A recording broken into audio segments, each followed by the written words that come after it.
ایموری Andrew TET 14 دسمبر 1986 میں پیدا ہوئے۔ وہ ایک امریکی برطانوی انٹرنیٹ سے تعلق رکھنے والے شخصیت اور سابق کک باکسر ہیں۔ اپنے کک باکسنگ کیریئر کے بعد ٹیٹ نے اپنی ویب سائٹ کے ذریعے بامعاوضہ کورسز اور ممبرشپ کی پیشکش کرنا شروع کی اور بعد میں آن لائن حوصلہ افزائی کرنے والے خطیب یعنی موٹیویشنل اسپیکر کے طور پر شہرت حاصل کی۔ سوشل میڈیا پر ٹیٹ کے متنازع تبصرے کے نتیجے میں کئی پلیٹ فارمز نے ان پر پابندی عائد کر دی اور ان کے بیانات کو منفی رنگ دے کر پھیلایا گیا، جس کی وجہ سے وہ انٹرنیٹ پر ہر ایک کے گفتگو کا حصہ بنے نظر آتے ہیں۔ لیکن کچھ دنوں سے ان کے اسلام پر مبنی کئی بیانات انٹرنیٹ پر گردش کر رہے تھے، جن میں انہوں نے اسلام کی تعلیمات کو سہرایا اور پسندیدگی کا اظہار کیا تھا۔ پیدائشی طور پر وہ عیسائی تھے، لیکن حال ہی میں پتہ چلا ہے کہ انہوں نے اسلام قبول کر لیا ہے اور ان کو ایک ویڈیو میں اپنے ایک مسلمان ساتھی کے ساتھ نماز پڑھتے دیکھا گیا ہے۔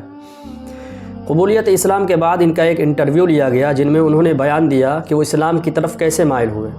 انہوں نے کہا کہ میرے خیال میں جو لوگ مجھے جانتے ہیں کہ میں ایک عیسائی ملک میں پیدا ہوا اور وہیں بڑا ہوا، لیکن میں ہمیشہ سے اسلام کو عزت و احترام کی نظر سے دیکھتا رہا ہوں اور اسی جذبہ کی بدولت وقت کے ساتھ ساتھ میرا یقین اور پختہ ہوتا گیا کہ اسلام ہی دنیا کا آخری مذہب ہے۔ میں ابھی مسلمان ہوا ہوں، اس لیے میں اسلام سے متعلق کوئی بھی بات کروں تو احتیاط سے کروں گا، کیونکہ میں کوئی عالم نہیں ہوں۔ میرے سیکھنے کا سفر کا ابھی آغاز ہوا ہے، بہت کچھ ہے جو مجھے ابھی سیکھنا ہے، پر بات یہ ہے کہ اسلام مجھے دنیا کا آخری مذہب لگتا ہے اور مجھے لگتا ہے کہ اسلام کے علاوہ کوئی مذہب نہیں۔ لوگ مجھے پوچھتے ہیں کہ تم نے اپنا مذہب کیوں تبدیل کیا؟ مجھے یہ تبدیلی نہیں لگتی، میں شروع سے ہی جانتا تھا کہ خدا موجود ہے، لیکن اب میں مذہبی ہوا ہوں اور وہ کہتے ہیں کہ تم پہلے بھی مذہبی تھے، لیکن کیسے؟ میں کیا عیسائی تھا؟ عیسائی کا مطلب کیا ہے؟ کون عیسائی نہیں ہے؟ آپ کسی بھی عیسائی قوم کے پاس جائیں تو ان کا یہ جواب ہوگا کہ ہم عیسائی ہیں، لیکن ان کی زندگیاں دیکھیں۔ کسی بھی عام چرچ میں چلے جائیں اور دیکھیں کہ وہاں کوئی ایک بندہ بھی موجود ہے جو واقعی خدا سے ڈرنے والا ہو؟ نہیں۔ لڑکیاں ہفتہ کی شام باہر نکلتی ہیں، شراب پیتی ہیں اور اگلے دن چرچ چلی جاتی ہیں، کیونکہ ان کے والدین ان کو مجبور کر کے لے جاتے ہیں۔ اسلام میرے ذاتی عقائد کی بہت قریب سے عکاسی کرتا ہے۔ میں نے اپنی ذاتی زندگی میں یہ سیکھا ہے کہ اگر آپ ایک مضبوط انسان نہیں ہیں جو اپنے نظریات کا دفاع کرنے کے لیے تیار ہے تو آپ کو کچل دیا جائے گا۔ آج دنیا کے زیادہ تر مذاہب جو اپنے عقائد کا دفاع کرنے کے لیے تیار نہیں، ان کے ساتھ کیا ہو رہا ہے؟ ان کو کچل دیا گیا ہے، جیسا کہ عیسائیت ایک خیال کے طور پر ہی رہ گیا ہے، جس میں کہا جاتا ہے کہ ہم کوئی سخت اصول و عقائد نہیں رکھ سکتے، کیونکہ پھر لوگ اسے قبول نہیں کریں گے اور چھوڑ دیں گے۔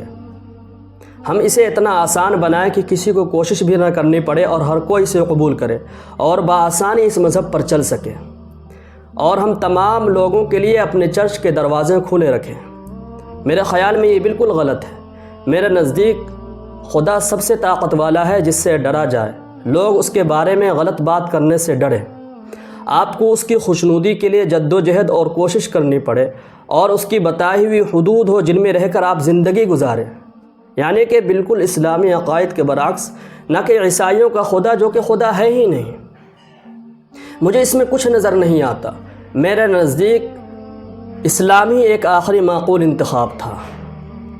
میں نے زندگی میں بہت سی برائیاں اور شیطانیاں دیکھی ہیں اور ایسے ہی خدا کو ڈھونڈا ہے۔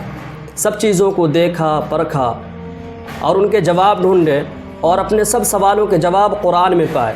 قرآن ایک بہترین علم کا خزانہ ہے جس کا آج کے دور میں بھی اطلاق ہوتا ہے، حتیٰ کہ یہ ایک پرانی کتاب ہے لیکن اس کا علم ابدی ہے۔